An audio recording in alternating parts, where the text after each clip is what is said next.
Hello again, welcome to another update.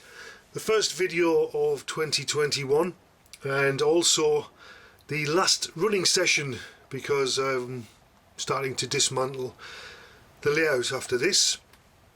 Been in touch with the solicitor. The most recent update we have is 3 to 5 weeks, which is ridiculous. If it is 5 weeks, that'll be actually 22 weeks since the process began, so it's a bit long. But 3 to 5 weeks, so I thought better pack up now. We've had Christmas. We've had a good Christmas as well, decent New Year's, best you could in the circumstances. So before I have a little running session, I want to show you some things around the layout. The first thing is, when I converted the loft, I got this maximum and minimum thermometer, which also shows humidity, as you can see.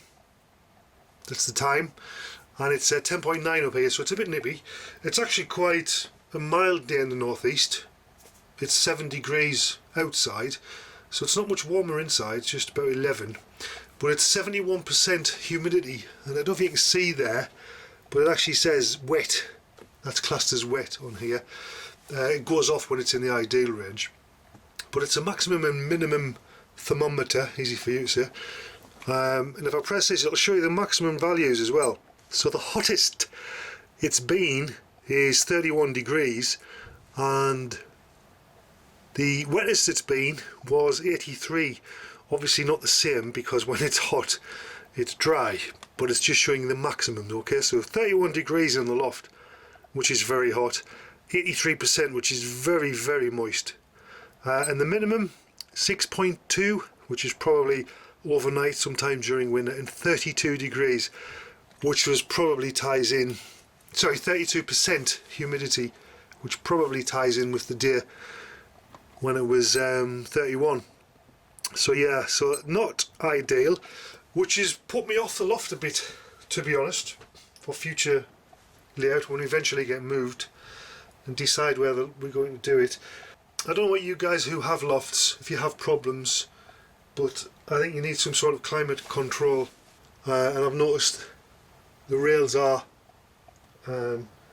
do get tarnished much quicker, or they seem to, in the loft, so it is a problem. So either, if it is in the loft, the next layout, I'm going to have some climate control, I think.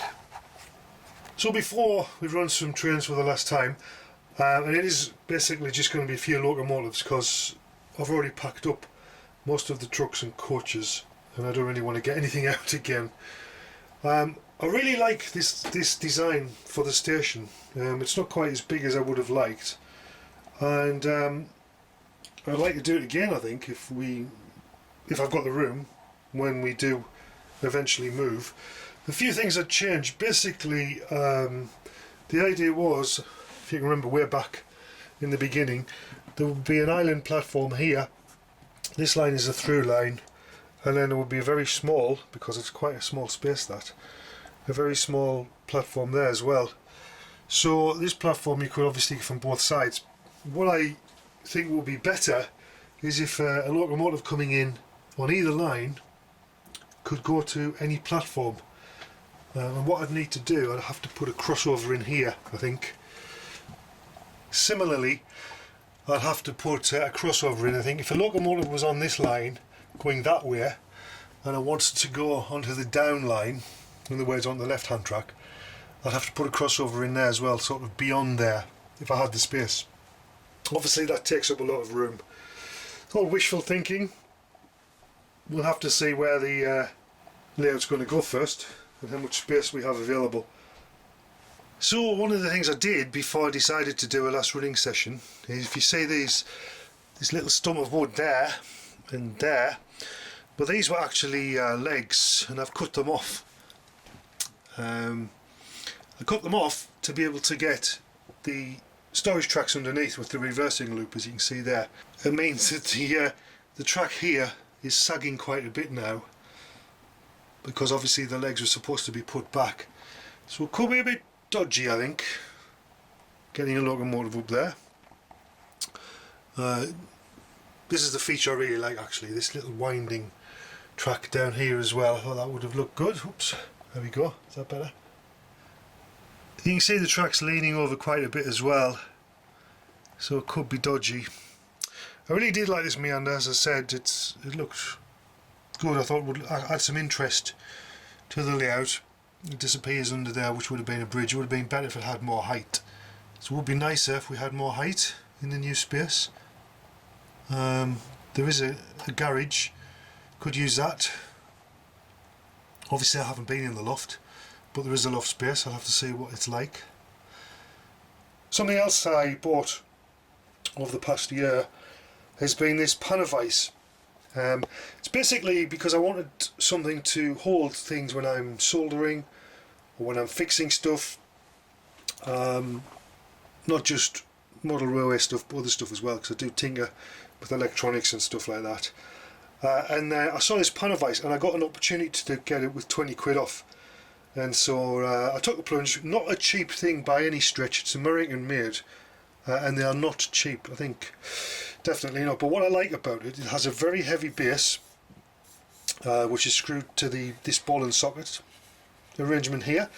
This knurled nut here loosens the ball and socket, so it gives you rotation, but it also lets you tip the cradle over, so you can have it in any angle, which is great. And obviously you tighten it up, and there's a little handle on the side, adjusts the jaws, and as you can see the jaws go down to 0 really, so they can hold small objects and small PCBs, stuff like that, and open up really wide. As you can see the length of the threaded rod there, they've got quite a big capacity.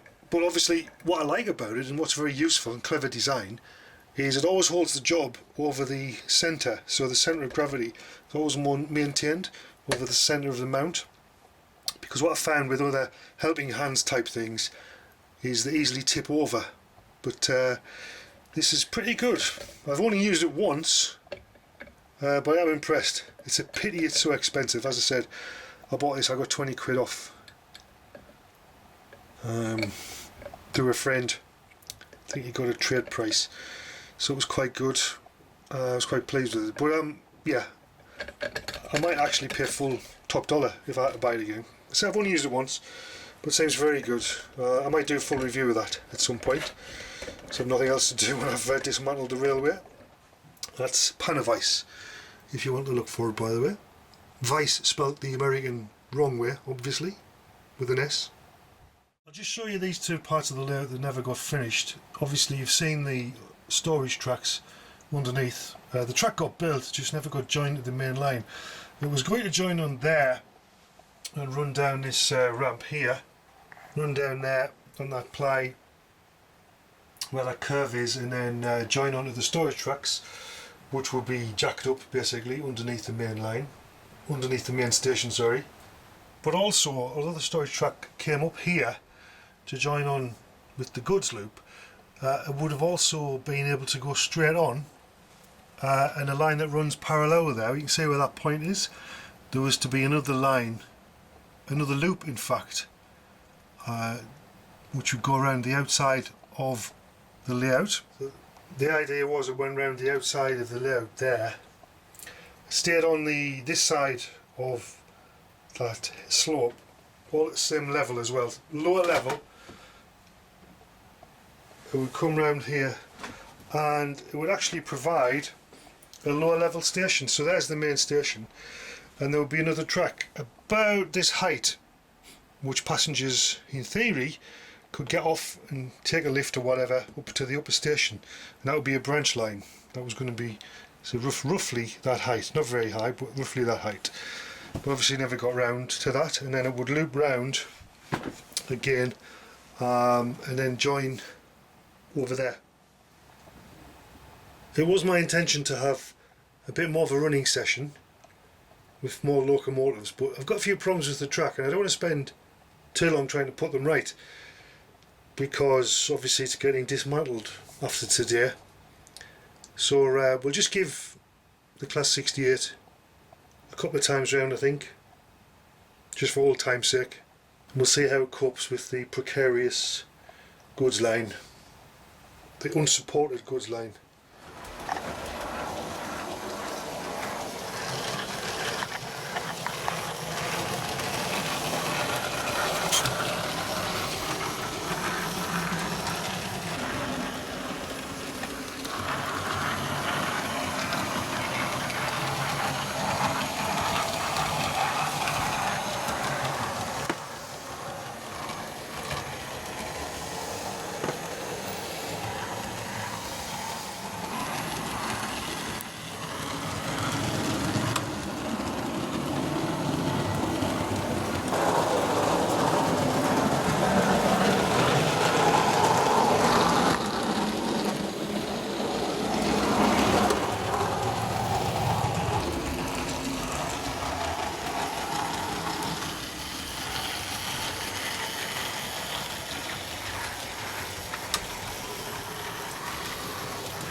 Right, so I'm going to leave it there.